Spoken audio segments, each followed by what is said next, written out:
Hi everyone, स्वागत है आप सभी का एक और नई फ्रेश वीडियो में। इस वीडियो की सीरीज में अपन सॉल्व कर रहे हैं 165 क्वेश्चन। जैसा कि आपको पता है, कल के दिन अपन ने कैमरा से रिकॉर्ड करके डाली थी, तो काफ़ी ज़्यादा लेंथी वीडियो बन गई थी और कैमरा जो है उसमें लगभग 8 से 10 GB का रिकॉर्ड हो गया था, तो जिसके कारण वो सिस्टम बन नहीं पाए। तो आज अपन लैपटॉप पे शिफ्ट हो गए हैं।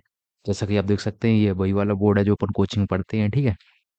तो देखिए, यहाँ पे क्वेश्चन दिए गए हैं। इन क्वेश्चंस को सॉल्व करने का रीजंस मैंने आपको भी बताया पहले कि मैं खुद खुद को मतलब ऐसा जब मैं खुद बताता हूँ तो उसकी एक एक बारीकी से समझ लेता हूँ कि कैसे क्या होता है। तो वो चीज़ खुद में इम्प्रूव लाएगी। एंड अगर आप बिगनर हैं तो आप ये चीज़ देख सकते हैं। अगर आप एडवांस हैं, पहले से तैयारी कर रहे हैं, तो वो चीज़ आप अवॉइड कर सकते हैं, बिकॉज इसमें जो मेथड्स हैं वो हमारे थोड़े प्रॉपर लॉजिकल मेथड्स हैं, ठीक है। शॉर्ट टर्म में थोड़ा कम मतलब ध्यान देते हैं। प्रॉपर लॉजिकल मेथड है, ठीक है। तो देखिए, यहाँ पे आज का 6 नंबर का क्वेश्चन ब्रेक करते हैं। इसको देखते हैं, समझते हैं क्या इस क्वेश्चन में दिया गया है एंड उसको सॉल्व करने की कोशिश करते हैं, ठीक है। तो देखिए, यहाँ पे दिया गया है 8 पुरुष व 6 लड़कों द्वारा एक दिन पर किया गया कार्य 6 पुरुष व 10 लड़कों के द्वारा एक दिन में किए गए कार्य के बराबर है। यानी कि ये दोनों बराबर हैं, ठीक है। क्या बराबर हैं? 8 पुरुष व 6 लड़कों के द्वारा। यानी कि इसमें दिया गया है क्वेश्चन में 8 पुरुष, यानी कि 8 जो हमारे वो हैं मेल हैं, प्लस 6 बॉयज हैं, यानी कि 6 बॉयज हैं। ओके, लिख ली। ये क्वेश्चन की दी हुई बात मैंने लिखी है, ठीक है। दूसरा दिया गया है यहाँ पे क्या, 6 पुरुष व 10 लड़कों के द्वारा। यानी कि जो 6 मेल हैं प्लस 10 बॉयज हैं, इनके द्वारा एक दिन की अगर कर मतलब एक दिन का जो कार्य हो रहा है वो बराबर हो रहा है, ठीक है। ये क्वेश्चन में गिवन है, कोई दिक्कत की बात नहीं है, ठीक है, कोई दिक्कत की बात नहीं है।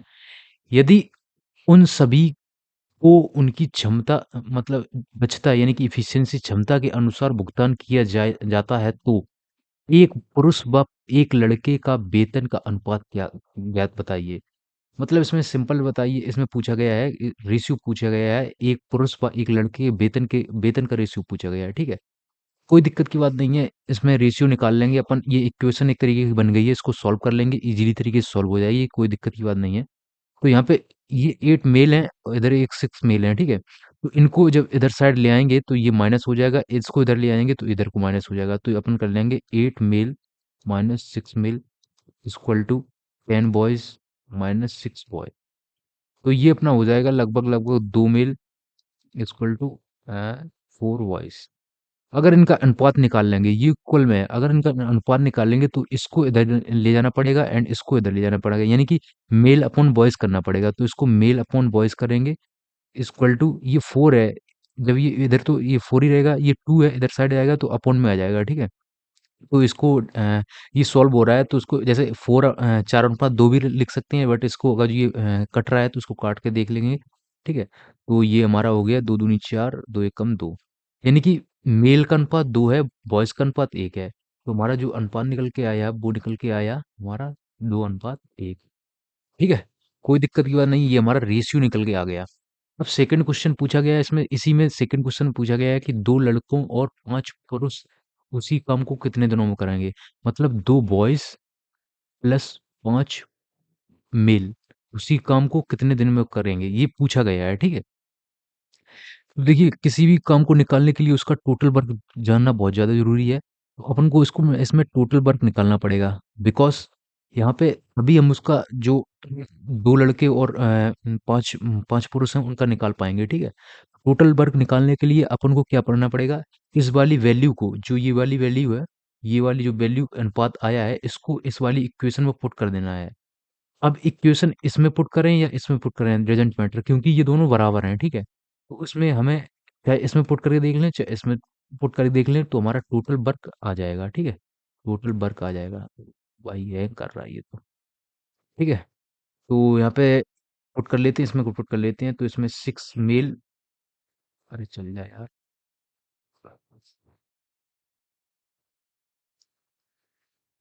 प्लस 10 बॉयज़, ठीक है। इसमें पुट कर लेते हैं, मेल की क्वांटिटी है जो 2 है, बॉयज़ की 1 है, तो यानी कि 6 इंटू 2 हो जाएगा, प्लस 10 इंटू 1 हो जाएगा, ठीक है। तो ये हमारा आ जाएगा कितना, 6 दूनी 12, 10, 22, 22 आ गया। ये हमारा टोटल वर्क आ गया, राइट।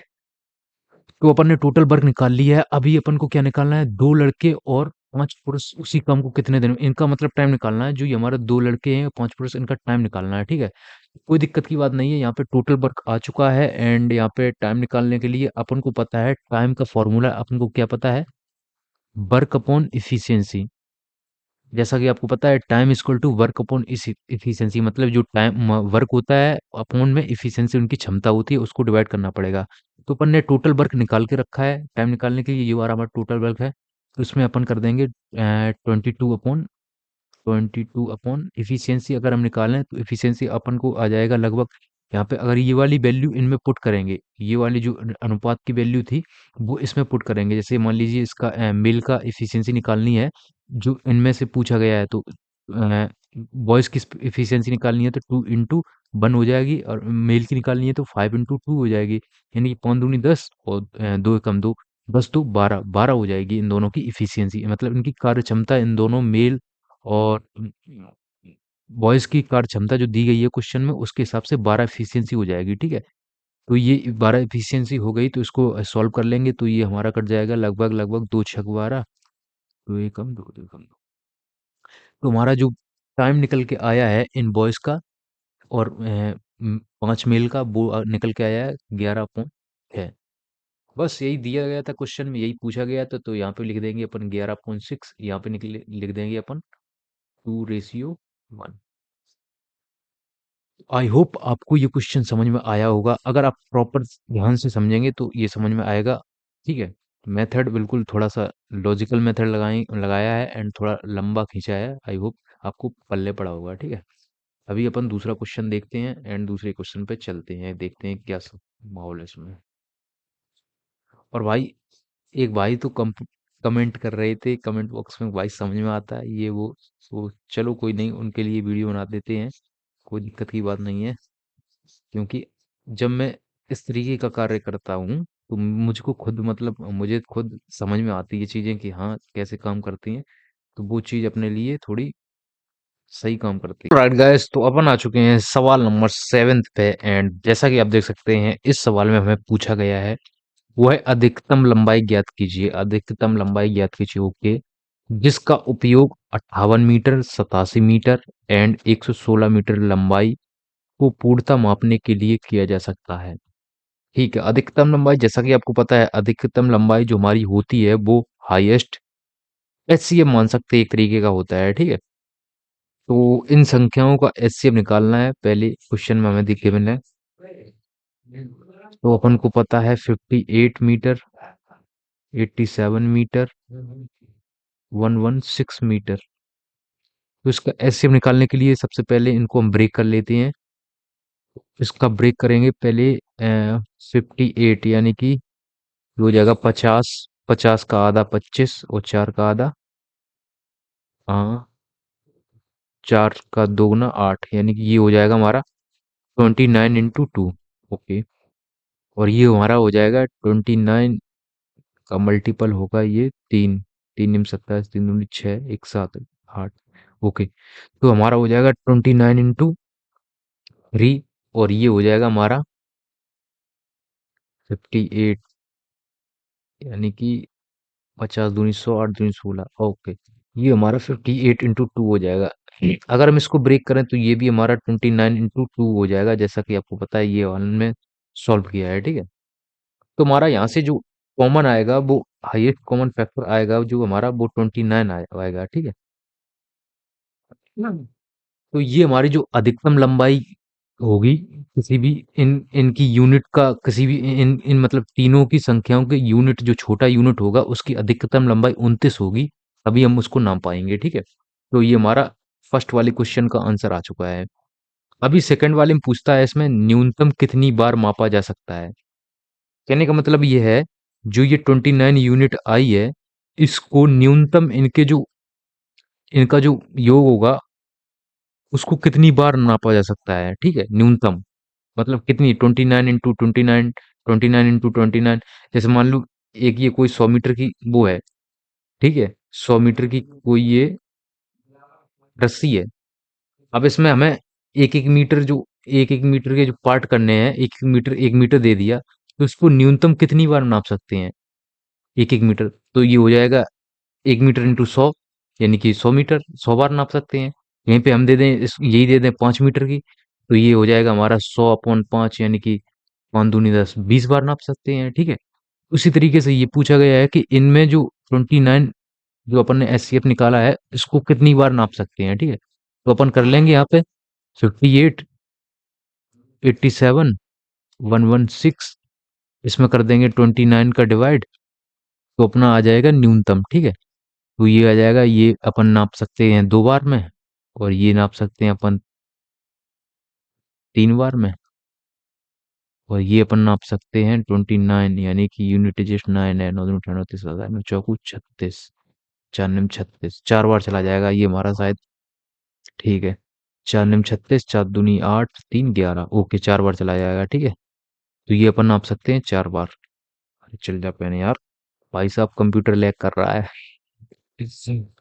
4K में रिकॉर्डिंग हो रही है भाई, इसीलिए लैग कर रहा है शायद से। तो ये अपन चला जाएगा, अपना चला जाएगा 4 बार में, ठीक है। तो ये आ जाएगा हमारा 4 3 7 8 9, यानी कि टोटल हमारा 9 बार मापा जा सकता है, ठीक है। ये थोड़ा लैग कर रहा है, इसमें लोड पड़ रहा है, क्योंकि ये रिकॉर्डिंग जो हो रही है वो 4K में हो रही है। उसका रेजोल्यूशन कम पकड़ना पड़ेगा, तभी हमारी रिकॉर्डिंग होगी। कंप्यूटर तो अच्छा खासा है, 70-80 हज़ार रुपए का, लेकिन पता नहीं क्या इसमें दिक्कत आ रही। ठीक है, देखते हैं फिक्स करके, अभी फिर दोबारा से इसको चालू करते हैं, फिर बताते हैं आपको। ऑल राइट गाइस, तो अभी अपन आ चुके हैं 8 नंबर के सवाल पे। एंड काफ़ी ज़्यादा प्रॉब्लम हो रही थी उसको यूज़ करने में, जैसा कि आपको पता है लैग कर रहा था, मैंने वही बताया था। तो अभी देखिए, इस सवाल पे आ चुके हैं 8 नंबर क्वेश्चन पे, ठीक है। तो इसमें पूछा क्या गया है एंड क्या करना है, तो देख लेते हैं इसमें क्या करना है, ठीक है। तो यहाँ पे देखिए, इसमें दिया गया है एक गोले का पृष्ठीय क्षेत्रफल ज्ञात करें जिसकी त्रिज्या 54 सेंटीमीटर, त्रिज्या यानी कि रेडियस, इंग्लिश में इसका रेडियस बोलते हैं। यानी कि इसमें पूछा गया है सरफेस एरिया ऑफ स्फीयर, ठीक है। स्फीयर का सरफेस एरिया फाइंड करना है, और रेडियस गिवन है, ठीक है। तो जैसा कि हम लोगों को पता है, हम लोगों ने 10th या 9th के सिलेबस में पढ़ा होगा कि सरफेस एरिया ऑफ स्फीयर जो होता है वो होता है हमारा 4 पाई आर स्क्वायर, ठीक है। ये इसका फॉर्मूला है, ठीक। तो इसमें पुट कर देंगे अपना, रेडियस गिवन है, त्रिज्या गिवन है 54, तो अपन यहाँ पे 4 इंटू एंड पाई की वैल्यू यहाँ पे गिवन है 3.14 इंटू 54 का स्क्वायर किया है, तो यानी 54 इंटू 54, ठीक है। अब अगर इसको सॉल्व करेंगे तो अपन को टाइम लग जाएगा काफी ज्यादा, जो कि अपन को बहुत ज्यादा सॉल्व करने की जरूरत नहीं है, ठीक है। अपन ने यूनिट डिजिट में सर ने पढ़ाया था। देखो, इसको अगर सॉल्व करेंगे तो इसको पहले ब्रेक कर लेते हैं। अगर इसमें 54 है, यहाँ पे भी 54 है, तो इसकी यूनिट डिजिट जो होगी वो 4 चौको 16, 4 चौको 64, 4 चौको 16, यानी कि लास्ट में 6 होगा, ठीक है। लास्ट में 6 होगा, और इसमें 4 है, 54 है, तो 6 नंबर 54, यानी कि 9 का मल्टीपल भी होगा ये। तो अपन 6 और 9 से चेक कर लेंगे ऑप्शंस में, तो हमारा आंसर आ सकता है। लास्ट में 6 है, तो लास्ट में 6, यानी इसमें 6 है नहीं, और इसमें 6 है नहीं। यहाँ पे 9 है, यहाँ पे 9 है। 6 हमारा ऑप्शन बी में है, और ऑप्शन डी में है, ठीक है। तो ये चीज सॉल्व हो गई यहाँ पे। अभी इसमें 9 का मल्टीपल होगा, ये जो भी नंबर इसका बनेगा, जो भी मल्टीपल बनेगा वो 9 का मल्टीपल होगा। तो 9 के मल्टीपल होगा, तो इसमें 9 से जो हमारा डिविजिबिलिटी रूल होता है कि योग जो होना चाहिए वो 9 होना चाहिए, ठीक है।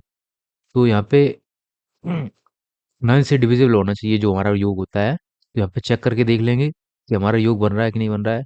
6 3 9, ये कट जाएगा, ठीक है।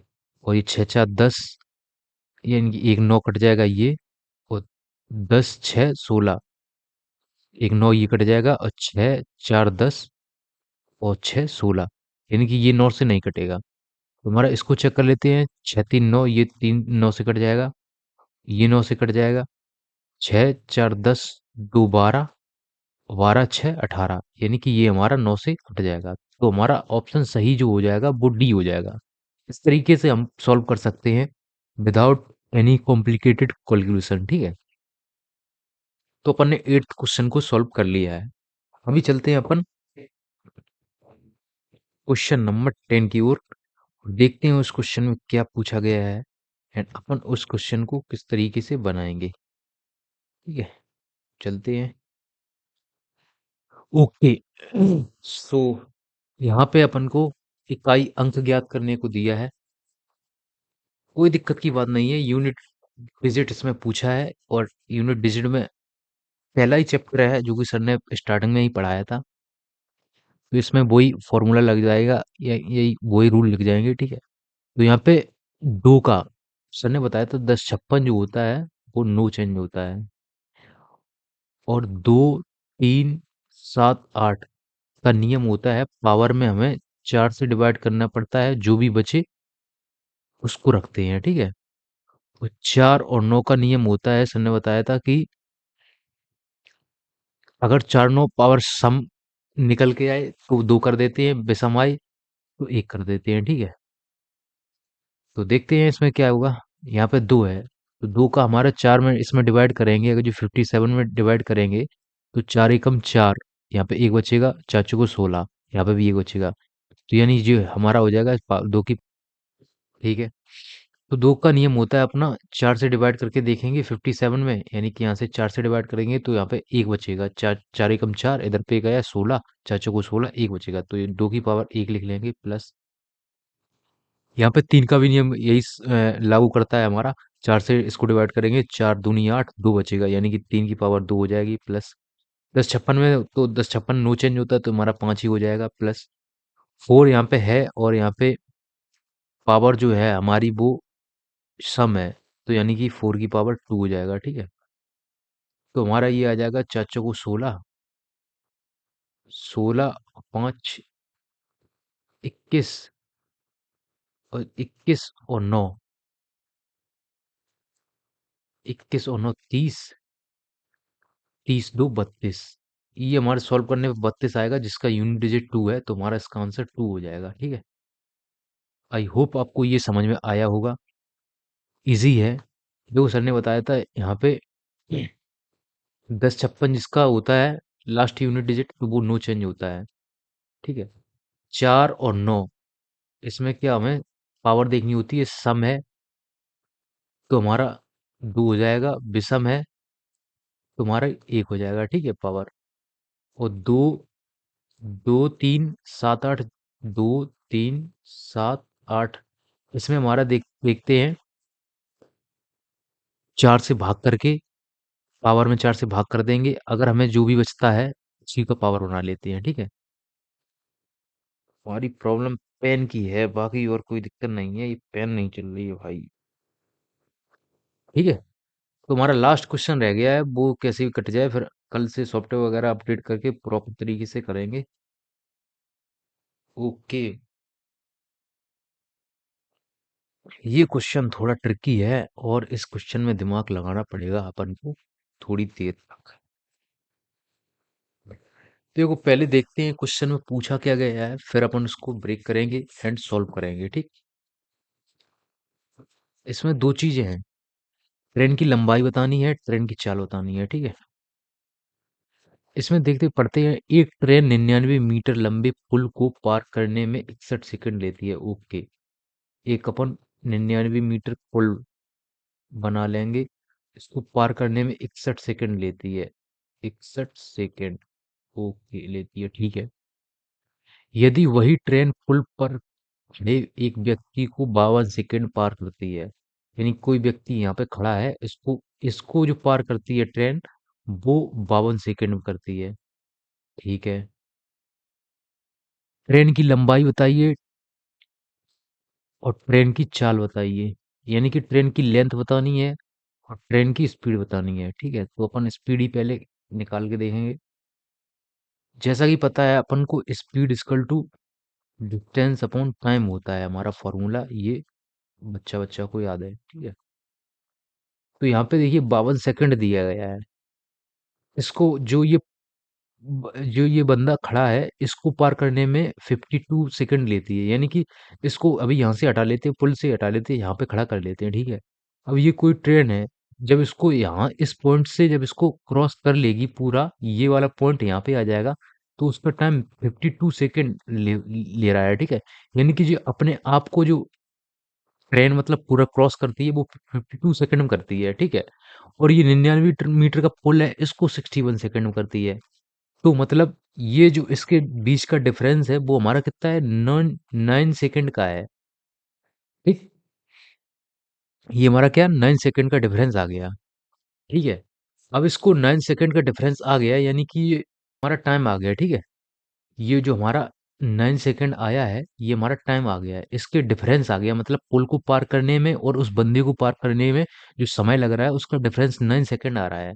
तो यहाँ से अपन अगर स्पीड निकालें, speed is equal to distance upon time, यानी कि डिस्टेंस जो हमें पुल पार कर रहा है, ट्रेन की चाल निकालेंगे, स्पीड निकालेंगे, ट्रेन की जो पुल पार कर रहा है, पूरी लंबी जो ट्रेन है उस पुल को पार करेगी, तो उसको समय निकालने के लिए यहाँ पे जो हमारा लेंथ दी गई है, उसका जो हमें डिस्टेंस दिया गया है, उसमें हमारा जो डिफरेंट है उसका डिवाइड कर देंगे, तो हमारी जो ट्रेन की स्पीड है वो आ जाएगी, ठीक है? तो यहाँ से अपन कर लेंगे डिवाइड 11, 11 आ गया, ठीक है? ये हमारा क्या आ गया? अरे यार, 11 मीटर पर सेकेंड।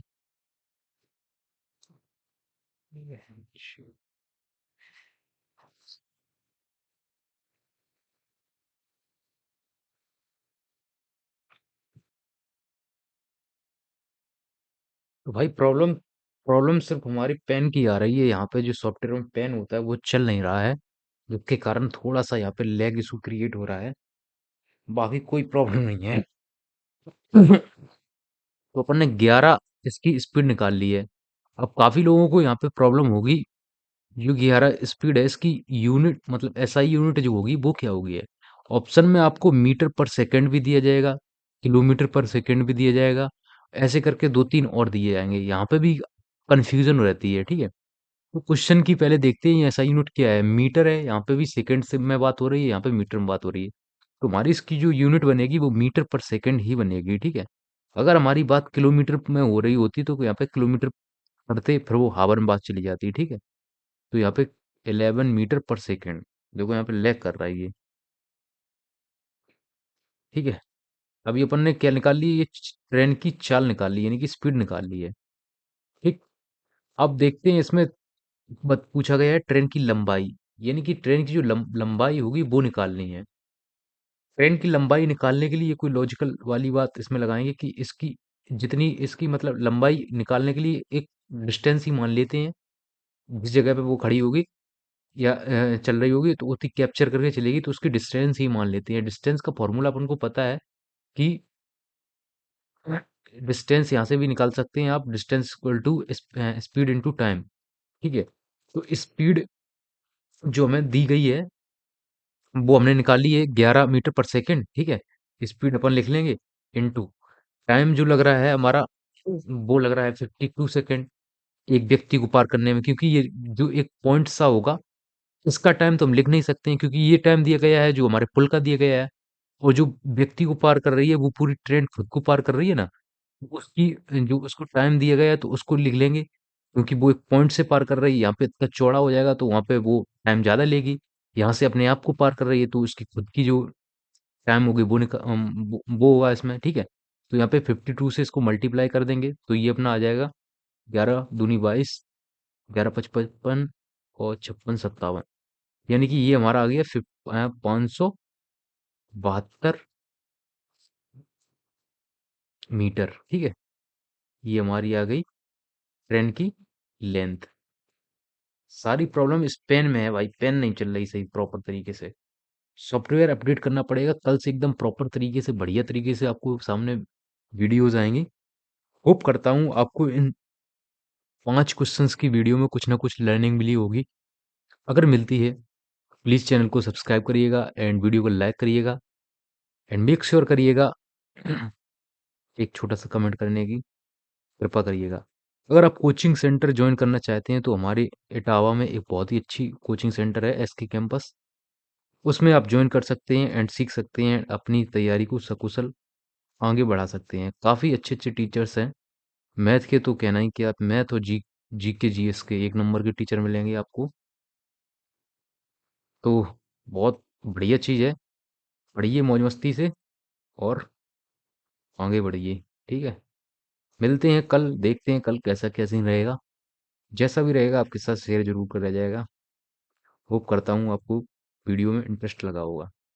धन्यवाद।